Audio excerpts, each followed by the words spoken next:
Timbog ng mga otoridad ang dalawang lalaki sa isinagawang drug buy-bust operation sa Estancia, Iloilo. Narito ang balitang hatid ni Patrolwoman Ledalyn Bansagon. Dalawang lalaki ang naaresto ng mga operatiba sa isang matagumpay na buy-bust operation bandang alas 6:50 ng umaga nito lamang ika-17 ng Hunyo taong kasalukuyan sa Purok 3, Barangay Calapdan, Estancia, Iloilo. Pinangunahan ng Station Drug Enforcement Team ng Estancia Municipal Police Station sa ilalim ng pamumuno ni Police Captain Kevin T. Amorio, officer in charge ang nasabing operasyon. Kinilala ni Police Captain Amorio ang mga sospek na sina alias Nonoy, 18 taong gulang, binata, isang laborer at residente ng Barangay Canturay, Sipalay City, Negros Occidental, at alias Dodoy, 18 taong gulang, binata, laborer din at residente naman ng Barangay Dakulan, Estancia, Iloilo. Ayon sa ulat ng Estancia Municipal Police Station, nagsagawa sila ng operasyon laban sa iligal na droga matapos makatanggap ng impormasyon hinggil sa mga aktibidad ng dalawang sospek.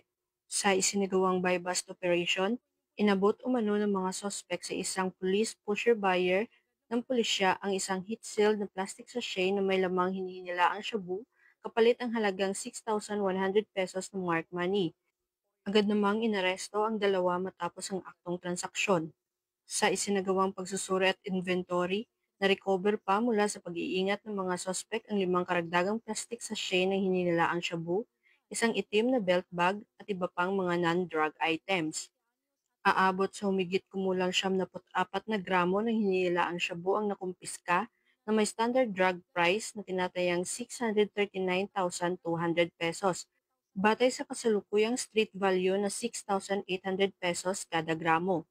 Kasalukuyang nasa kustudiyanan ng Estancia Municipal Police Station ang mga suspetsado habang ang kaso ay patuloy na iniimbestigahan. Tiniyak din ng mga kapulisan na haharap ang mga naaresto sa kasong paglabag sa RA 9165 o ang Comprehensive Dangerous Drugs Act of 2002. Ang pagkakahuli sa mga sospek ay tinuturing na malaking hakbang laban sa patuloy na kampanya kontra iligal na droga sa rehiyon ng Western Visayas. Dahil sa bagong Pilipinas, ang gusto ng pulis, ligtas ka. Mula dito sa Police Regional Office 6, ako ang inyong Police News Network Correspondent, Patrolwoman Ledalyn Bansagon, alagad ng batas, taga-taguyod ng Balitang Pulis.